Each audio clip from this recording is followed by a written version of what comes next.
to the Great Debate.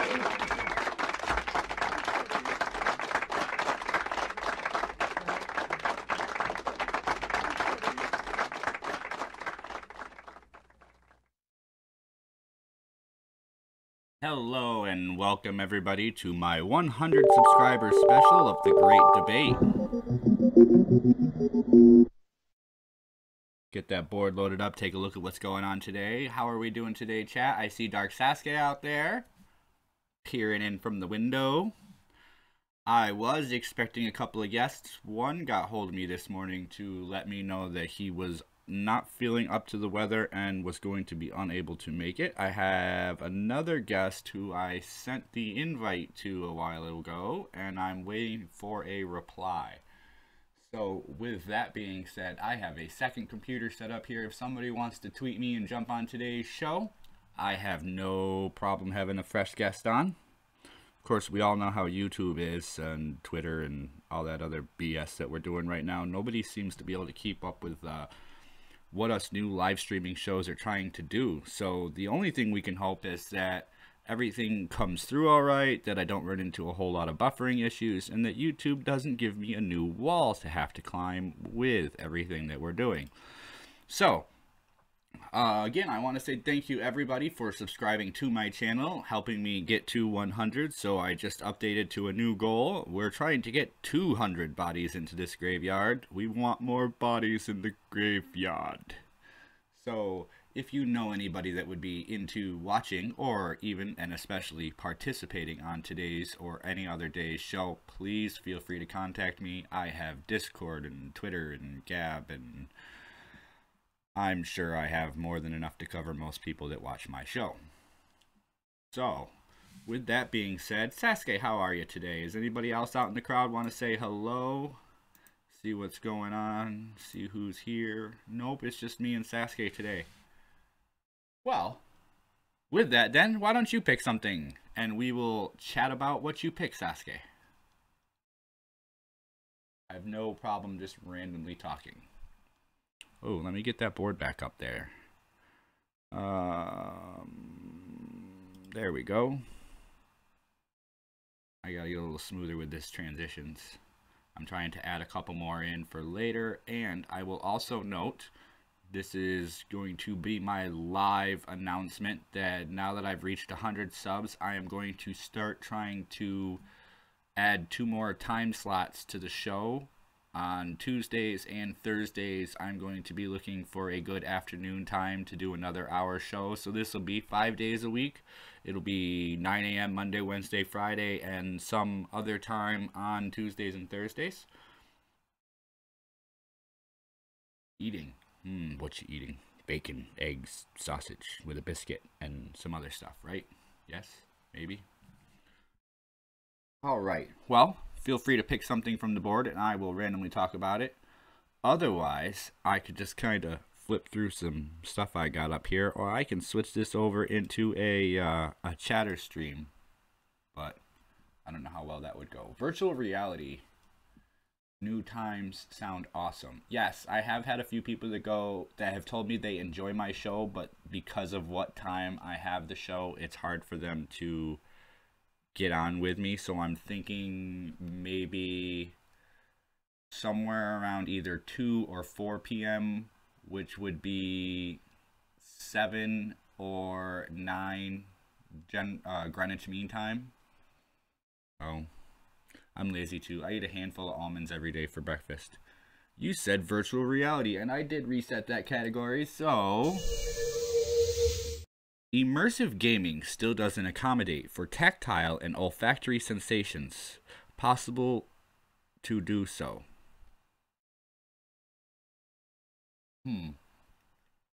Alright, so we've gone over a whole bunch of different, VR, holographic, interactive technologies in this category. And I've seen not many ideas except in like cartoons and movies where the VR or the interaction includes some sort of smell enhancement, which would be your olfactory sensation, and tactile. So when you're playing a game, even if you're wearing gloves or using a controller, you're only touching the controller. You're not actually feeling what you're doing. So there's that. Although in on the Wii, when it came out, the Wii came out with a whole bunch of cool stuff. You could buy the attachments for guns and paddles and tennis rackets and everything, and it actually gave you the feel like you were playing tennis or a bowling game. Well, somewhat. It just wasn't as real.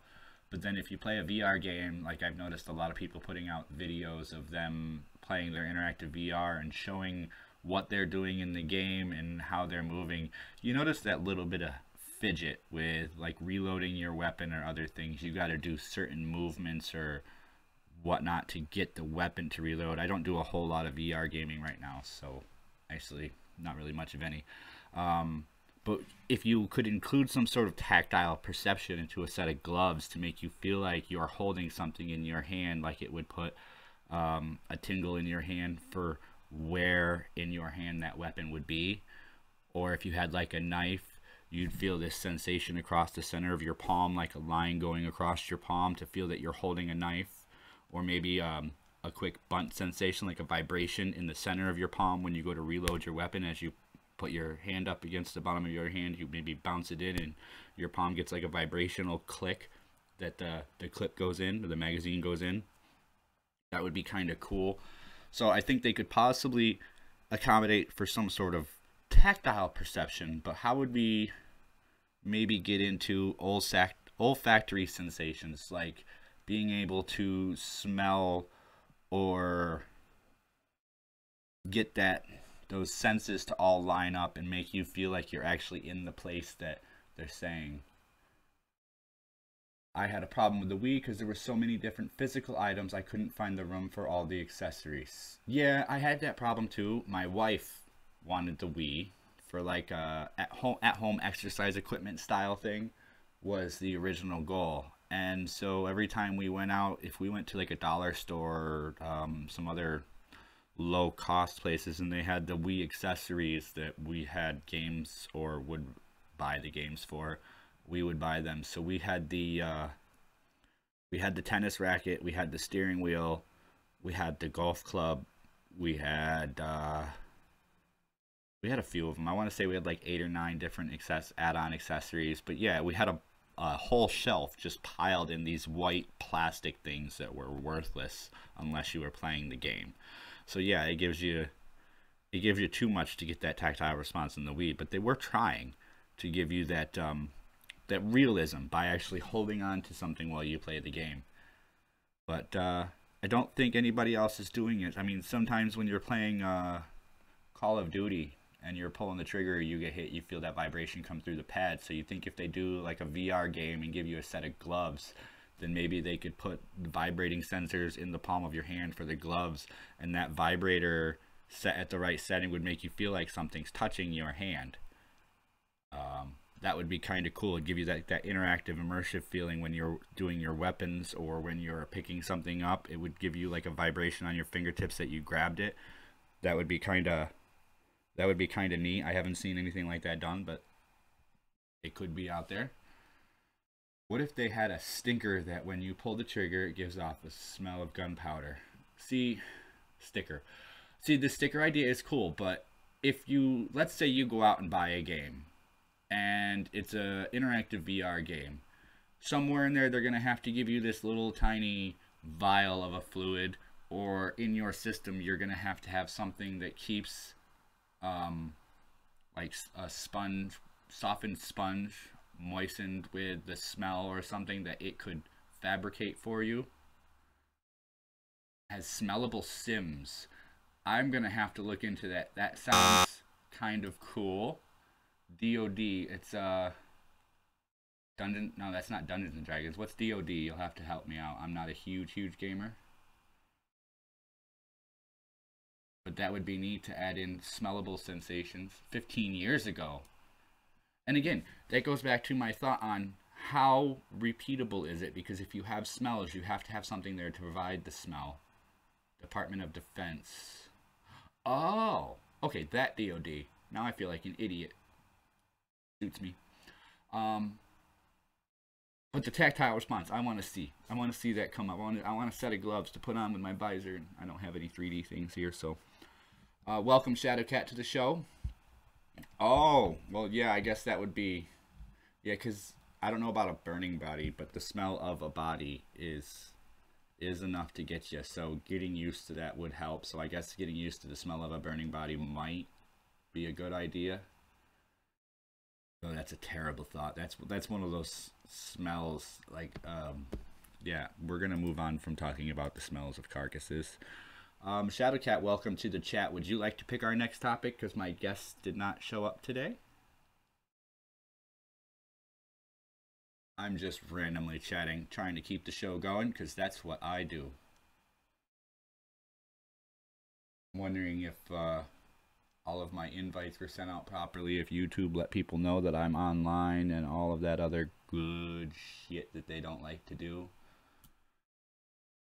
You know how YouTube is. Hey everybody, we want you to have 4,000 hours. We didn't think about the fact that we'd have 4 million people streaming to get those 4,000 hours as quickly as they could. So we didn't upgrade our servers. So we're just going to drop signal here and there and buffer everybody. So with the selection of technology from the Shadowcat, while becoming more efficient and smaller, have gasoline motors changed much? And I was really hoping that, you know, a car guy might come in here for this one, but I guess I'm kind of a small car guy. All in all, I think the alloys and the construction of the motor have changed, while the design specifications haven't really gone too far. They've been refined and refined to give the best performance and power with the least amount of material and the highest cooling surface. Now, an engine being able to cool quickly is important because obviously on the inside of the engine, pardon me, obviously on the inside of the engine, it's an internal combustion engine, so it's basically starting fires in split-second reactions.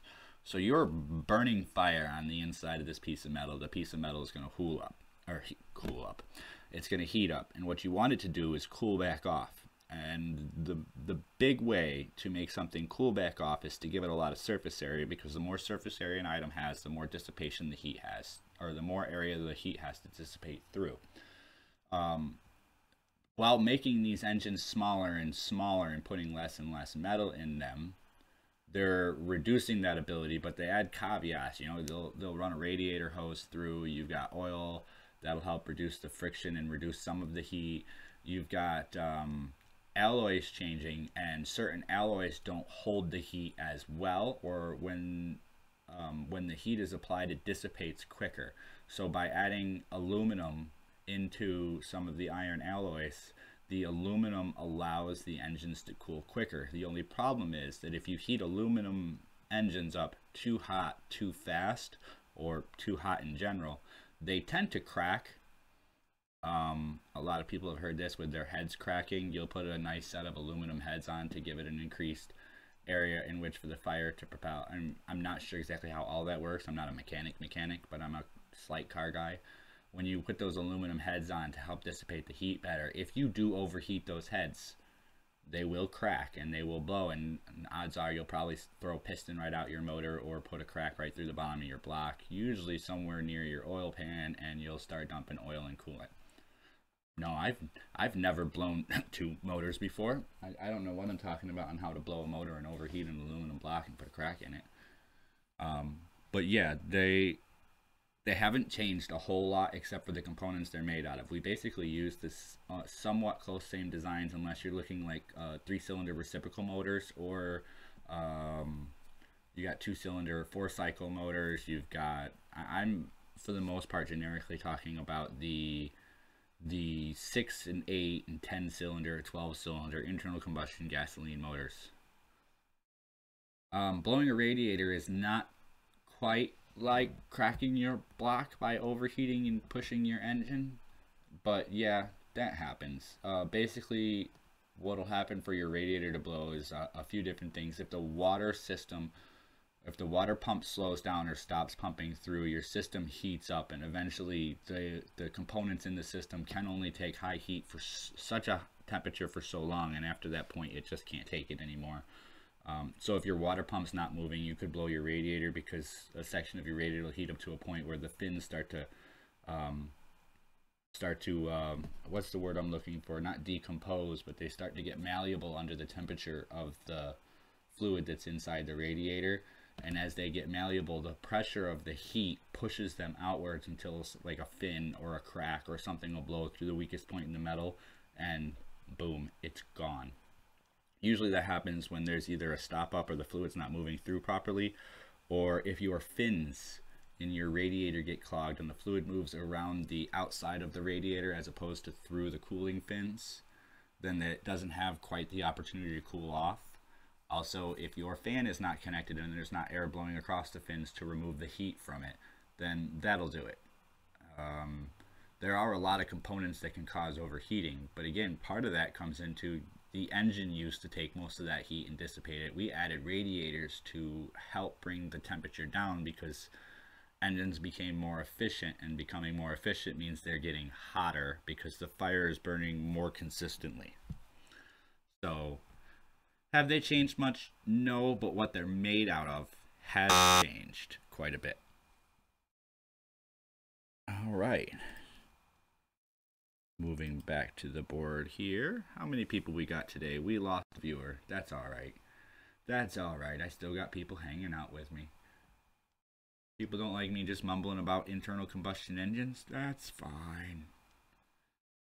All right. What should we do next? How far into the show? I'm only 15 minutes in and still no guest. Let me send him another hello. I could almost lulls. I love lulls. I do know a little bit about a lot, but I don't know a lot about anything, if that makes any sense. I guess that's why I won't be too bad at this show. Thermostat that couldn't regulate the temperature. Right. The thermostat basically is just a screw on a spring. And when the temperature gets to a certain point, it's supposed to allow it to vent out to compensate. It's also, some thermostats will also allow, I forget how that exactly, it has to heat up to a certain point, and then the spring becomes looser and pushes back to allow the thermostat to release the heat. So in some thermostats, they're designed to be at the one of the higher points in the motor. So you'll notice sometimes your thermostat's like down on the side of the block on a newer motor, but on older motors it used to be like up towards the top. And what would happen is if you started to run low on coolant and you got a lot of hot air blowing around in there, then when the thermostat overheated, it would open and allow the hot air to vent, which would allow the coolant to take up more area inside the coolant system. Some of the newer ones don't do that as well, and because they're designed a little differently with multiple springs and a few outlets, so they don't leak, but when they do leak, they're done. When they start leaking, they're just shot. New cars are a pain like that. They're a whole lot more finicky. All right, so would anybody like to toss in the topic for the next one?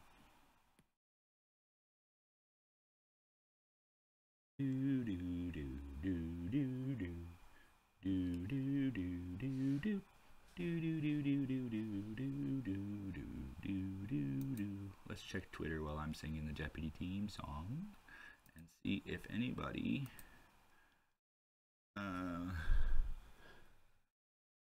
meeting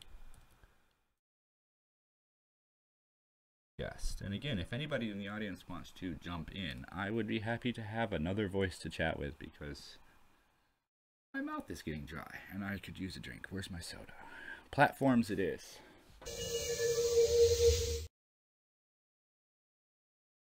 All right, Facebook. How do you feel about its history and growth? Gotta go in real life work time. Congrats, good stream. Thanks, Shadowcat. I'm doing a stream. I'm looking for possibly next week starting a stream later in the afternoon on Tuesdays and Thursdays. Just keep an eye out. Have a good day. Facebook. I don't have a problem with its history. I just have a slight problem with the growth of it, in that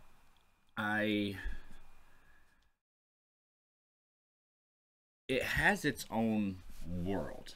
And when you sit on Facebook and when you hang out and whatnot on Facebook, it designs itself so that you don't have to leave Facebook. You can play games, you can chat, you can video, you can follow other people, you can have other people follow you. All of these things are wonderful, but the whole goal is to keep you on Facebook. And once you're there, it does what Google does. It says, okay, you do this a lot. I'm going to keep track of the fact that you do this. And I'm going to use that to put this ad in front of you or to show you these things, which will bring you to something. Facebook is almost like Skynet. And I bet you if it had access to cameras, it would be very close to the same thing. Hey, look, my Nightbot after 20 minutes just jumped in. Because you typed Facebook, my Nightbot popped in and said hello. I forgot. I have all sorts of fun, weird quirks programmed in. Hopefully, it makes it more interesting. I'm working on some new ones. Apparently, if you're signed up for something called Fussbot now, every 10 minutes you're in here, you get 10 bones. And I'm working on how that's all going to work. I'm still looking into it. I'm trying to make this fun. Why not play games on the show and in the audience, right? Okay. So the history, I'm sure a few people have seen that Facebook movie talking about how it all got started and the lawsuit over whose idea it was and the creation of and the building of. And after that, it really did blow up, and now it's worldwide. Everybody's got a Facebook account or has had a Facebook account or has had somebody ask them why they don't have a Facebook account. But it is there. It is available, and it's like YouTube that... people have come to know that name for communication. Like, hey, you're on the internet? Are you on Facebook? Can I find your business on Facebook? Now you can even apply for jobs and stuff through certain sections, I think. Or maybe I'm wrong. Fix me if I'm wrong. I have no problem. Hello, MrGrimv. How are we doing today? Always nice to see good people in the chat. Feel free to pitch in any ideas and thoughts you have. And we will give you a wrench. I am handing out wrenches. I haven't decided the final number yet, but I'm going to hit a number of subscribers and then I'm going to stop handing them out, and that'll show my long-term subscribers to me so I know who's been around since the beginning. So thanks for stopping in. Enjoy that wrench. We are talking about platforms and how you feel about Facebook's history and growth. So feel free to chime in with anything you got, because I'm not a huge Facebook user. In fact, I don't like Facebook because you can go through every single setting.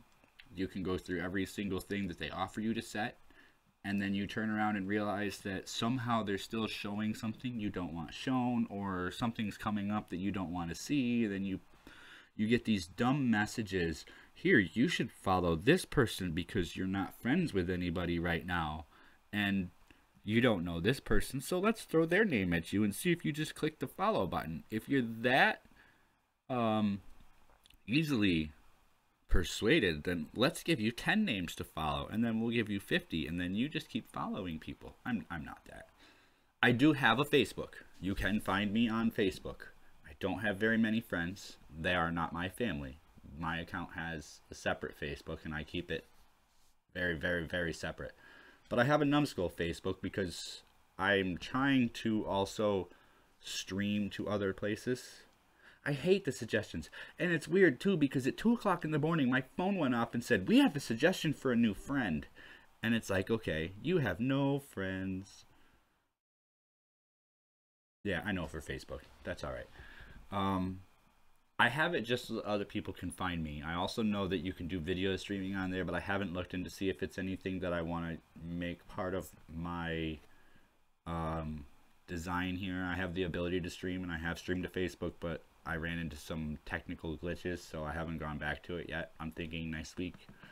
I am working on some stuff this week. I have some ideas, and my hitting 100 subscribers has really given me that little bit of personal initiative that says, okay, people are finally starting to see what I got. They like it. People are enjoying it. If they're not, they at least think it's somewhat entertaining or somewhat constructive for the purposes that I have it for. And I want to have conversations. That's what the goal of this is. I even have a spot I'm working on in my Discord that I need to start jumping in there after the show and just continuing to talk about whatever is going on the show. I yell at my phone and say I'm quite happy with no friends. Well, if you have a phone that talks back, sometimes you just have to ask it 0 divided by 0, or maybe they took that off. Hold on. What's 0 divided by 0? Imagine that you have 0 cookies, and you split them evenly among 0 friends. How many cookies does each person get?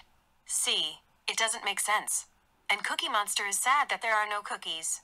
And you are sad that you have no friends. There you go. Just for entertainment purposes, because why not? It's my stream. Alright. MrGrimv, I'm going to welcome you to the... I am going to welcome you to the chat and offer you to pick the next topic, because that's the way today is going. Infinity.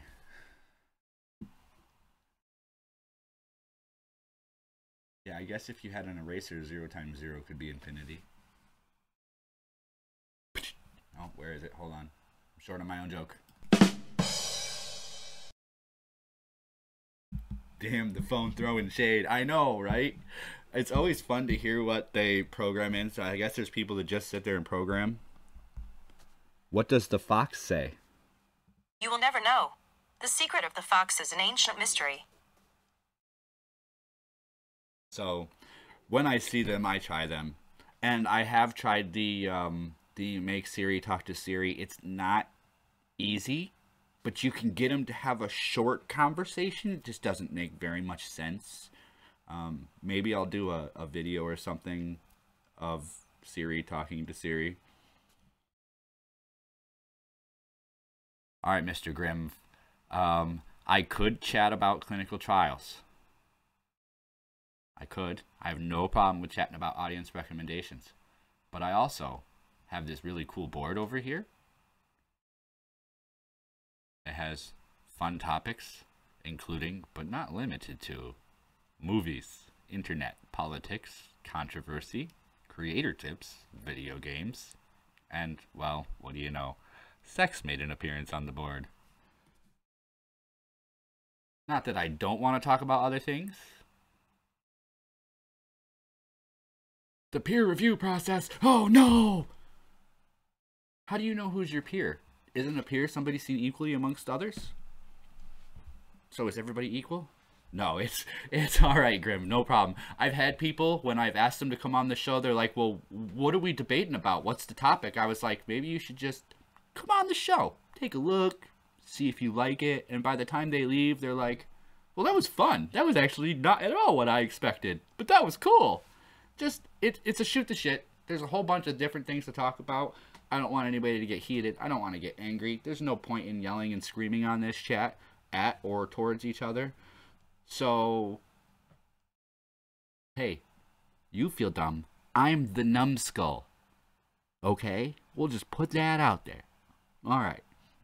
But I try to find a generalized way to look at different topics, and then I throw that generalized idea in behind a category.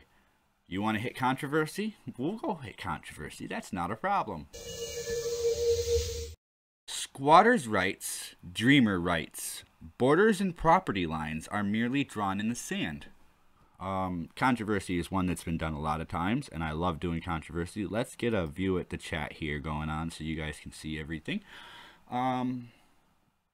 Here's a problem I see. I'm an American, and I know some of my viewers are and some of my viewers are not. And being an American, we have laws in most states called squatters' rights, where if a person spends the night on a property and sleeps and appears to be living there, whether they are, whether they're just living there for a day or not, if the building's condemned or not, it doesn't matter. Once somebody stayed the night and lived there and some of their possessions are there, they then have what's called squatters' rights in most places. And the squatters' rights gives them... MrGrimv has just made a grave mistake. Thank you for subscribing. Once they live there, technically they have to be given eviction to leave and time to get back out. And in different areas, that amount of time can be between 3 days to 30 days to 90 days, depending on the state's rules, regulations, rights. I'm not sure how all that works. I just know that in different states, the rights are different. And you can't just be evicted from a place just because you don't own or legally live there. So, on the same prospect of that thought, you have dreamer rights, where a family with children came across the border, and because the children grew up here and only know this place, and they now live here and have lived here, we can't just kick them out because they have rights to stay where they're living or have time to relocate. So, if you're going to offer squatter rights and dreamer rights to those who legally or illegally cross over lines to stay where they're staying, are these lines merely drawn in the sand saying that we'd prefer you didn't, but if you do, we'll figure something out afterwards, so it's okay? And I kind of have a problem with this, and it goes into something I put in one of the other categories somewhere. I don't remember. Or maybe I do, but I won't say. I think moreover, in our attempt to be equal to everybody, to give equality to everybody, the same opportunities, that if a person was meant to move out of a house, let's say, MrGrimv, send me a tweet on Twitter. My link is in the description. Send me a message and I will send you the link to jump in. No problem. You run into this problem where if you rent a piece of property and the person who owns it sends you a notice of eviction, you have so many days and then you have to leave. You're given an amount of time. They can't just walk in, say, hey, by the way, I own it, I know you're renting it, I know you're paying for it, but I need you to leave tomorrow. That's not allowed. I think most states you have a minimum of 30 days for an eviction notice. Even a non-payment notice, I think most courts give a minimum of 15 days. I could also be wrong. Don't quote me. I don't sit and follow laws on things. I'm not a squatter, and I haven't rented in a long time. So, I think these are ways of, while we want to give equal rights to everybody, giving the rights to people who break the law equally to those who follow the law, so that they're not showing preferential treatment, is awesome. I'm not going to say anything negative about that.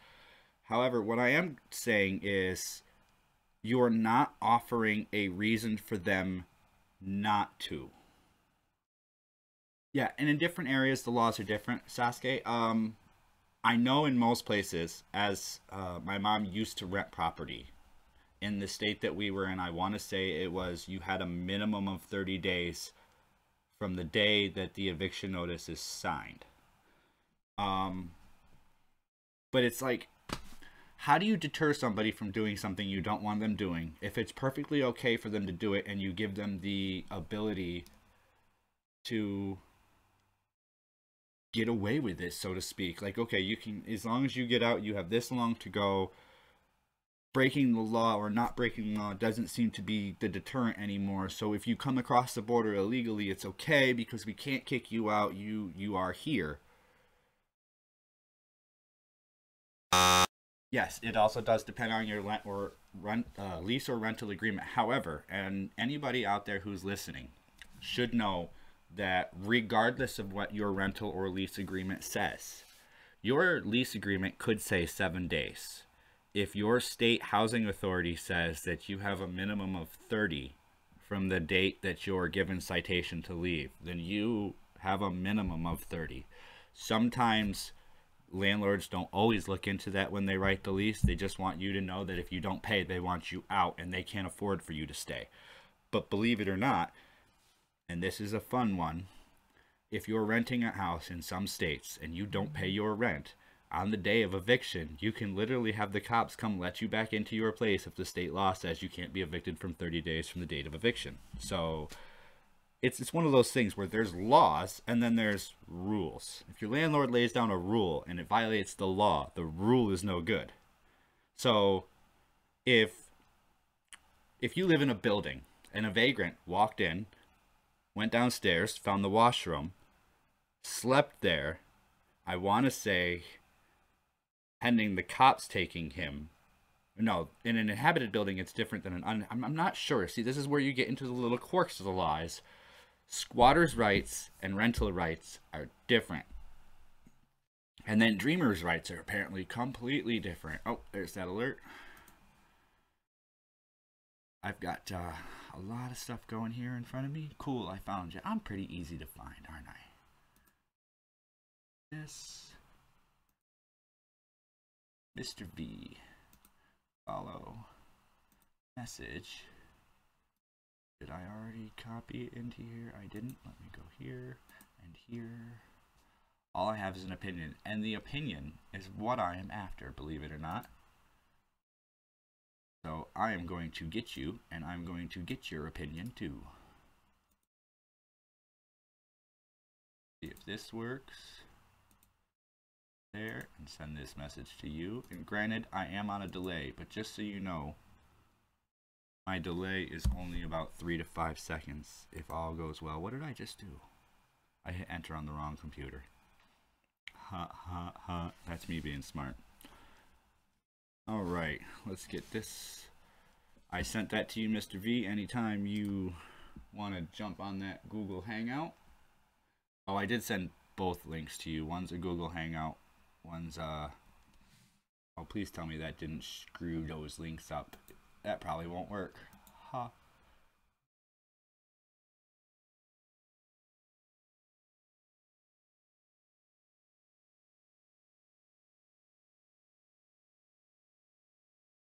You did there with the opinion. Oh, Mercolium. Adverse protection laws in the U.S. Adverse possession laws in the USA. Yes, and don't get me wrong, with this whole dreamer thing going on, and I watch it, and I try to hold a center ground on everything, and I try to think of it from both sides. Okay, yeah, you've lived here your whole life. This is your home. Hey, it did work, didn't it? You're going to have to unmute yourself, though. But dreamers are pretty much like squatters in my mind, and yeah, I don't have anything against them, but all right, that's what they're doing. Welcome, Mr. V. Oh, sounds like maybe I have a bad connection. I'm gonna drop out and come right back. All right. A lot of robot from your side. Press F5. Okay. I hope it's not me roboting. I seem to be going through. Yeah, you sound good on the over there. Now you still sound the same to me again. That's crazy. All right. Well, maybe it's Google because you know they're a pain in the ass. Yeah, it might have happened. Yeah, exactly. So how are you? I'm Mr. Grimm. We have welcome, Mr. Grimm. It's good to hear from you. Oh, thank you. It's I like your style here. You know, so I'm sure this channel will grow. I mean, I'm hoping. You know, I can only hope. Right. You know, you don't seem to have one of those elitist type attitudes to where, you know, if somebody has an idea contrary to yours, then they're an idiot. Oh, I don't want to argue your idea.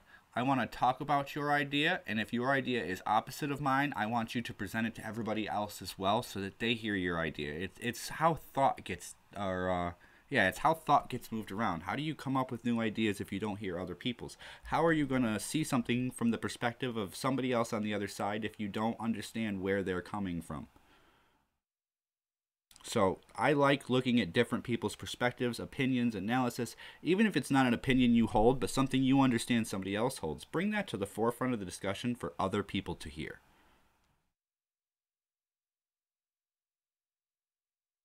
And I think he's having audio problems. I'm hoping it's not my Hangout doing it to him, but there is that possibility in the long run. But when he wants to chime in, let me check the chat here. Thank you, Mercolium. I hit 100 subs. Oh, I'm sorry. I muted myself because I was just trying to tell if it sounded well to the YouTube audience. And it does. It sounds good to the YouTube audience. To the audience. You're coming through loud and clear. Okay, cool. It's just me and you and I. When I can't hear you very well, so I'll sound stupid and like, what did you say? And I hate that. Yeah. Can you hear me all right? I can, you know what I'm saying? That if necessary. Well, on YouTube, you come in perfectly clear, but through Google, you're like, it's really you know what? For me. So weird. Let me come over here and see if I can. No, it's not letting me affect the control room. So I'm putting you out to there. Let me pull it down just a little bit. How's that? Is that a little better? Maybe you're using a little computer for the processing on the Hangout. I'm using a lot. I got a lot running to run this show, and I got it to almost to the point where it's running nice and smooth on all ends on my side. So I'm hoping I'm doing the right thing as I keep trying to incorporate more. But No, it wasn't the volume. It's the connection. Oh. The volume was fine. It actually, when it was louder, it was a little easier. But I'm sorry, man. I didn't mean to come on and just start doing sound checks and crap like that. I hate when people don't have their stuff together. Oh, there you go. I run for like an hour before every show to get all my stuff together. So if it all works, then it works. If it doesn't, I'll deal with some quirks here and there. But now that we got you, and I'm sure you have a great view of that board, would you like to pick the next topic? Oh my goodness. Let me see. We have well, transportation's a good topic, but that'll get you into conspiracy theory. Let's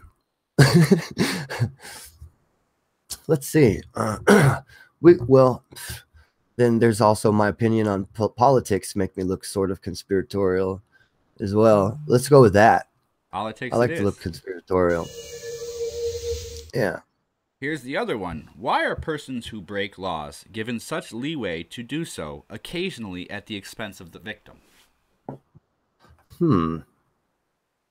Maybe because the laws are actually lobbied by not a lot of the laws that, if we're talking about anything particular, but a lot of the laws in particular that I can think of are there because of large corporations had money to lobby these types of things. So like let's say vaccine damage has no liability to doctors type of thing, and victims are harmed by them all the time, but no liability is given to the medical professional clinician. In most cases, if you're taking a flu shot or a antivirus or something like that, if you go in and opt in for that, you're signing a release of liability form when you go in there, stating that you understand that the complications therein of taking this medicine could result in you getting this, or this, yes, and anything else, blah, blah, blah. They do try to cover that. So if that was the case, no, I agree. I mean, if that was the case, I wouldn't even have a problem. But they're squeezing that by law out, and they're mandatorily imposing these vaccine schedules, right? In an attempt California to try and force things to be, eradicated through the government. And let's take this down to a small one. Let's take this down to like a minuscule offense, just so we can look at this at different angles. Let's say we have a shoplifter. If a 14-year-old kid walks into a store, picks up a Rice Krispie treat, and walks out the door, they are breaking the law. All right. It is a misdemeanor, but they are still breaking the law. Nowadays, most stores, most businesses tell all employees, if you engage with that shoplifter while they are on their way out the door, you will be fired. Right. Okay, I understand now. That's a great question, actually. And I could see the multi layers of concern within that question. I'll start with the safety of the employee and the insurance of the store. So, if the employee were to take the position of defending the 29-cent package, that's how much the store paid for it, even though it might say $3 on it. Then, no, I understand. Right. Then it could cost the store more in damages to pay out for the for something having the potentially injured incident. Yeah, the potentially injured employee, right? And it would be insurance that would cost them could set him up he could be up for months, put out, and that could cost the store a lot more money than that 29 cents. I think that's probably a financial decision. Okay. And I'm going to hit this with you from that aspect because, one, I lost my job because of a shoplifter, and I didn't apprehend or do anything. I followed him out the door to see which way he went, and I got struck by a second individual and knocked to the ground. I didn't retaliate. I should have. And I walked back in the store and called the police because I already was calling them. They just hadn't answered. It just started ringing when I was hit. Well, I would literally be looking for all of my friends in college for one of my lawyer friends, and those people would be eating my ass. But That because store would be in trouble because because I I would literally not be. It wasn't that I was going after him; that I just wanted to be able to get a better look at the man so that I could, you know what I mean, oh, I've already have a gone down all description the for the police. avenues, but because of the way they wrote the policy Damn that it! they terminated me under, I had nothing. Damn it! But here's I feel here bad. was my thought. I actually saw a store close. I managed a store that we had to close down, and this was closing shortly after the new policy came out not to interfere with them once they were walking out the door. So I would literally watch teenagers, knowing they could get away with this, walk into the store, fill up a bag, and walk out the door. And all you can say is, "Excuse me, did you pay for that?" And when they run, they're gone. So Yeah. you hit a point where, yes, it's I'm not discluding the chat. I'll get back to you in just a second. You hit a point where, when is it more cost beneficial? Are you okay with losing No, more I can see product what you're saying. than you can afford to lose, or are you okay with making the statement that we will not tolerate and No, again, for occasionally all making we a payout? know, yeah, but for all we know, the stores take upon these policies because, and behind the scenes, they have, you know, an insurance payout that's they're in racket with their company, and maybe they're just getting the insurance on all of those claims. They can claim, you know, you always got to look at it from a sneaky corporate perspective. All right, so You let's know, hit that, but like, let's even see. if I bet on my own store to lose, I could make more money just by opening a company and losing my ass on it. Right. Right. If And I, that's you where I know, was going to go next, but let me hit the chat real quick. This okay, was yeah. happening with my family. One member is a horrible parent and managed to weasel out of neglect charges because she deserves a chance. And that's right. They try to offer everything to everybody equally, and in doing so, you have to offer the same rights to somebody who did something wrong as the person who did something right. Right. The store can just write off the stolen items on their insurance. No. Yes and no. One, it depends on the items. Two, it depends on the value. You can only write off a certain percentage of the items that you sell. So let's say you have a cooler that goes down in your store. Oh yeah, yeah. And you right. lose I remember reading that. product. When you lose a certain amount of product, that product is then gone. The money is gone. Everything spent on it is gone. So if you're losing product and you exceed a certain point, you stop getting a return on it. There comes a point when you're running a business that if you're paying a certain amount for your product and you're only making back you're only making back subpar what you need to make back to run your business and continue to buy products, that you are going to go under. And if Yeah, that's a bad model. if you're going to make it look like shoplifters can get away with this, well, we'll use shoplifters because it's an easy one to manage, and you can upscale this to just about anybody. If you make it look like somebody can get away with it once, and they keep doing it, and you go, okay, we'll catch you if we catch you, we'll do little things here and there, it's just going to continue. People are going to start to notice that you're able to get away with these things, and they're going to continue doing them in excess, to the point where I've seen people walk out with entire cartloads, hundreds and hundreds of dollars just worth of meat and beer. Dang. Couple of those a day. That's my whole paycheck. Come on. What kind of a barbecue are you having? You know, well, that's what I'm saying. They're selling meat out of the back of their car in the neighborhood. They realize they can get away with this. They walk in, they fill a cart, and walk out. Oh my goodness. Well, there's the modern day Robin Hood right there. Except he sold the meat for crack, I bet. Your old manager would file claims on everything. Looking back, I'm not sure if the general manager would accept those claims. All right, so as having once been a grocery manager, once all of that stuff comes down and your end of the month or end of the week or end of the year or end of the quarter books come down and you're trying to reconcile your books, if you're in the red, you're in the red. Write-offs aren't going to help you a whole lot. And when you work for a corporation, the corporation gives you a set write-off amount, and you can only hit that amount based on the size of your store or corporation or company. So then the smaller you are, which that amount the more changes it hurts after you. 5 years too, right? I mean, then you can't even you can't expect to be taking a loss for that long and have a bill, you know, a billable business. So You just have to think about that. What percentage? How much can this go on? And then how many people can we take across the border before it's more than we can handle? How many people can break the law before it's more people than we can handle leaving on the street for breaking the law? How many, you know? Yeah, I agree. With this standing system as it is now, I mean, where we're in this religious dichotomy type, you know, war, tribal type, weird, artificially orchestrated energy crisis type system that we are in, where they tell you that we're overpopulated and that we have food shortages, but the biggest problem really is distribution, because we throw away so much food. It's ridiculous. Absolutely. It's just we don't distribute it. I'm going to show the audience your cool looking image here as it rolls through. That is kind of neat. It's mesmerizing. Yeah, I know. I'm sitting up here looking at the corner of my screen going, you know, I should show that to my audience. That looks kind of cool. I have to stop looking at it while I'm thinking sometimes when I get into conversation. All right, here we are back at the board. Would you like to pick our next topic? So that was a good topic. Thanks. I don't like this YouTube counter. It still says 0, and there's people here. That's terrible. Oh, yeah, I shared it too. So.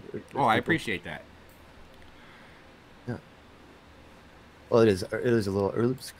Yeah. It's a little early. As I started this show, I was only at like 50 subs. It wasn't a big show. I'm trying to build to it because it didn't look like this the first few episodes, and I keep trying to improve. But as I keep improving and start getting people seeing it, I'm getting that comment like, you know, if you were a little later or a few hours later in the afternoon, maybe I could jump on your show. So I'm thinking, okay, I don't want to exclude the audience I'm building now, but I'll put another airing on Tuesdays and Thursdays. I'm going to find a time slot in the afternoon, a little later in the day for other people to watch, and I'll try and fit in an extra 2 shows a week there. But I haven't decided how I'm doing it yet. Cool. All right, here we are. Let's zoom yeah, back I grew up cannabis in California. I'm a medicinal cannabis grow up out here in Cali. Let's see, that was... So my hours are a little bit strange because I don't just grow outside. I have indoor gardens. I miss and Cali. my lights come on at 9 p.m. So I wake up to, at 9 p.m. SoCal or NorCal? Are you going to be in the new state or the old state? NorCal. So you're going to be in the new state. Yeah, definitely. All right. I can't handle the heat of the old state. It's a little too hot and a little too strange. Yeah, I used to live outside of too many Sacramento. Hungry, busy people. Yeah, I used to live outside of Sacramento. Yeah. It's not bad. Lived in El Dorado for a while. I lived out in Citrus Heights. El Dorado Hills out here? Yeah.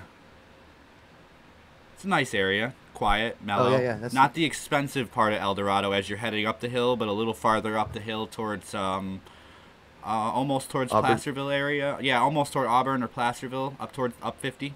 Okay, yeah. Placerville, Grass Valley and shit. Yeah, it's a nice little quiet area, not too horribly expensive.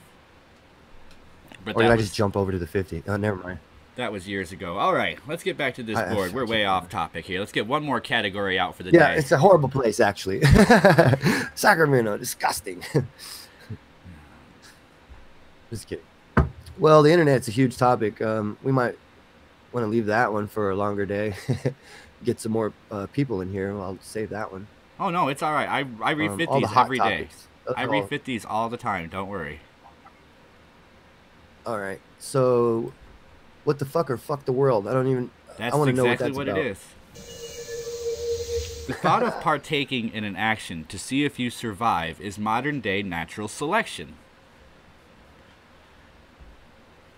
Extra points if you can figure out why this topic is here. Or it's risk-taking for a thrill-seeking gene. Have you had your Tide Pod today? Yeah. So, yeah, I definitely think I would like to, stress myself to see what kind of plant I grow. Metaphorically speaking. So the thought of partaking. What do you think about action, it? The thought of partaking in an action to see if you survive in modern day natural selection. Okay, so I was watching this Tide Pod thing. Natural selection. There was a show that was on. I can't think of the name of it, but it had a bunch of kids that were learning that they had superpowers. One girl couldn't die, another kid could turn invisible or something stupid like that. Heroes. Heroes. And The in cheerleader, that save the show- cheerleader, save the yeah, world. That's the one.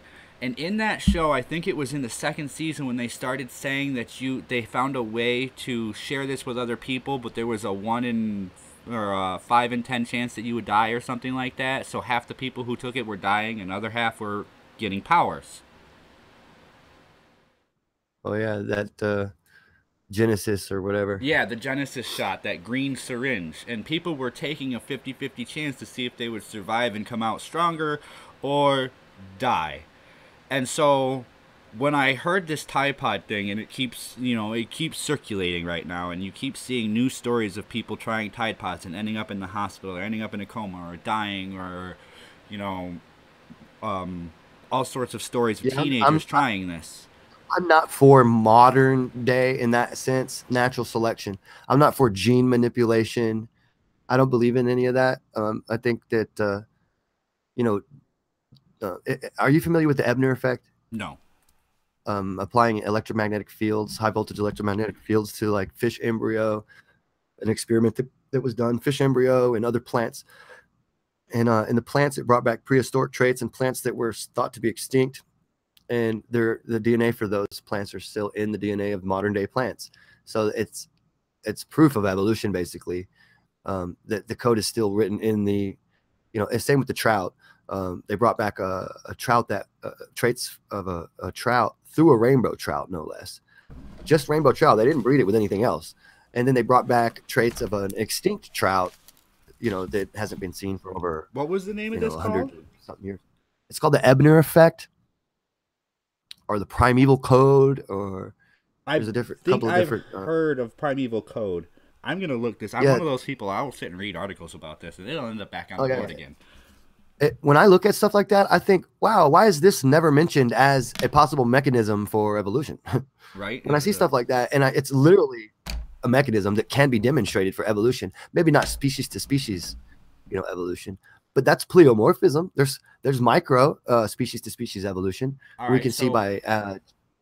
Let's applicate what you're saying to this topic, and let's say that there was a way found where you could step into a chamber, and there was a 25% chance that it would kill you, and there's a 25% chance that you'll come out with some prehistoric gene structure that'll give you an ability, and there's a 50% chance that you stay the same. Okay. Is it worth jumping only in if the there was machine 100% to see who chance survives? Without that, I would do it only if there was 100% chance that I was going to die if I didn't do it at all. Like if there was an event coming, an electromagnetic event coming, and we all knew it, and we had to change our DNA to be able to survive it. Okay, some sort of a scenario like that, let's say. All right, so then I would take that chance. Why then would somebody in today's world go with the I'm going to eat a Tide Pod to see if I die or if I just go into a coma or if I'm going to be okay? Maybe a lot of that has to do with not being comfortable with who they are. So they always want to be something else or someone else. And that'll never change, even when they become the other thing, because it's an inside problem, not an outside problem. Okay. You know what I mean? Like it's a mental problem more than, in my opinion. I'm not a doctor, but. No, I'm not expecting anybody to be very central on the random topics that I throw on here, and that's why they're random. I want a down-to-earth look at it. I quit everything. My governor says he won't let medicinal marijuana in my state. Well, you have a very, very sad governor. Yeah. Stupid as is stupid does. They will. It's just going to take a while.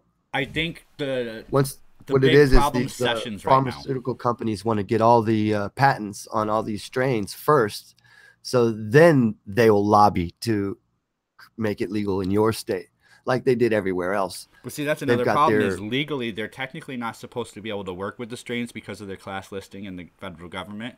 So they're technically not supposed to be able to use those strains. And by using those strains, they are also breaking the law, which means any funds they use on those strains means that their accounts can be seized because it's a federal law, which means any bank which is USIC or whatever it is, insured. Right. Yeah. And that's why I have a conspiracy theory to that. So because of that, right? I mean, otherwise, if it's not government doing it, if these pharmaceutical companies aren't government, then how are they getting away with it? Right. Government. Especially if Sessions does get to go through with anything that he's working on right now. Sorry, damn it, I hate that I didn't hear that because I hate asking you to repeat yourself. No, that's fine. If Sessions gets any more power than he is right now and keeps going in the direction he's going, states are going to be starting to fold back up some of their laws. He's fighting to fold up the release of marijuana laws in the states. And if you want to look at this, now let's look at this from a nice perspective, and we'll call this the last thing for the show. We're going to argue marijuana laws being right for the state to be able to decide over the federal government, but at the same time, on the other end, we were just talking about dreamers and how states are taking rights away from the federal government by allowing dreamers to stay in their states. So at some point you have to go, it is a federal law. We need to not lobby for the states to correct the law, but allow the federal law to be corrected so that it's not up to the states. And then in the states where it's not legal, the federal law making it legal means, hey, in the other states, it is now legal in those states, regardless of the state law, unless they have a additional written law making it illegal. It brings me right back to the original point that this was a democratic republic. And now it's just a democracy. Now we elect our lawmakers and they decide what to do instead of them. Right. You know. When it was a republic, it was more local to the effect that the states had, more authority than the federal government. I mean, the states were here first. The federal government was second, invented later when they created 16 districts and broke the country up into 16 districts. That was a whole nother thing. Then they came out with the first Bank of the United States and, all the loan. I don't want to get into it too deeply, but that's a huge conversation. It is. We lobby for it now, you take it all the way back to the Treaty of Peace and the King of England and the loans and the debt of the country and the Confederation, the loans that are held over to the Confederation. Article 6, Section 1 of the Constitution says that the keeps the loans valid from the Confederation to the Constitution, all that stuff. So, and I know it all. Yeah. If anybody wants to ever get into that conversation, invite me over and I'll have that conversation. With always. I will. I'll keep your name on here if you want to come on. I know you jumped in halfway through, but if you want to come on another show, I do another one Wednesday and Friday. If you're interested in being here, send me a tweet, let me know, and I'll set you up for the show right before I start. For sure. We'll just go ahead. Make sure when you do it, so I can jump in and. What do you or whatever? Like you'll see it. Are we still live? Something weird. You're still live. I'm switching screens. Don't worry. Okay, so trying to make it look like an actual high production show. I get a chance to set reminder and stuff like that. I'll definitely hit the bell. All right. So when we subscribe to your channel, we need to hit that bell, everybody, because the bell is what gives you that latest notification. I think most of the time. I've been trying to make sure I send it out everywhere. Also, and I might do a little video on this, I don't think most people know that as a YouTuber, if you go through and click the bell, if you don't pay attention, it tells you on most people that you subscribe to, you will get occasional notifications. So you go into your YouTube account, there's a page hidden in the back that you have to go through all your subscriptions and then go into the notification page of your subscriptions and go through every single one of them and set every single one to either occasional or always. But I might go over that another time. Yeah, you like the look of that show? I'm trying to get my production value up a little bit. I'm trying to make it look like a real game show with some scene changes, and I've got a lot of stuff built into that. That's why there's a sound. It's going to be really cool when you're going to be just the moderator, and there'll be other people having. Yeah, I've had a couple people on here. Mostly, I try to get discussions back. Arguing basically. But from a point of respect. Because that's what you don't see out here very often anymore, is arguing from respecting each other. Yeah, I like to see that more often. I think your show will go a long way. I mean, even if it's not because of the number of viewer that you might get, it'll be because of the you know, the quality. The quality of the viewer. quality Yeah, and the process in which I'm trying to run the show on is what people see. So with that, exactly. Do you have anything you would like to plug? Yeah, Thunderbolts Project, plasma cosmology. If you guys aren't familiar with it out there, all four of you, which more is one of them's probably my son. And more people watch this later in the day when they all get up. So, for sure. Send me a link I don't to know, your. Are you familiar with plasma cosmology? No, send me a link. I'll add it in, and I'll probably check it out because I like things that are interesting. Okay, cool. A lot of people think it's debunked and stuff like that, but it's not. I just wanted to put that out there because I've seen, hundreds of hit pieces that misrepresent the entire idea. And every time they think that there's a debunk, it's not. It's like they say, oh, well, the electric universe says that there's no neutrinos that come from the sun. And that's absolutely untrue. They actually predict neutrinos, but they predict them in the reverse, from fission in the photosphere instead of fusion in the center of the sun and all that. And so there's a lot of different stuff going on. New studies that are showing, they're mapping out the electric jets of the AGN galaxy, and they're seeing these trillions of lightning bolts worth of energy. They're not understanding what was the medium for this energy, to be electric current to flow, and then now they know it's plasma, derp. And when they say things like ions or ion flow or solar wind, they really mean electric current. And I think it's time people understand that. Okay. So I think it's a good thing to get into. Send me that link. I will definitely take a look, and I'll throw that link in the description when this movie finishes, or when this video finishes uploading to YouTube. With that being said, I would like to thank the audience for stopping in today. Anybody else watching this video later, thank you so much. Thank you again to all my subscribers for helping me reach 100. I really appreciate that. Look forward to the changes I'm making this week for next week, and hopefully I can get a few more shows going. Thanks for joining me, MrGrimv. Yeah, I appreciate you. I'm gonna drop the link in the. Oh, I guess you know what? If I do it in here, it might not give send me it to my tweet so that sometimes YouTube messes with the link. Send it to my Twitter and I'll switch it up there. That way everybody will get a link to it. I'll add it right to the description of this for you. Thanks for joining me, everybody. Gotcha. Don't forget to subscribe. And where is it? There we go. Right. Thank you. There. Have a good night. You too, brother. So that link's in your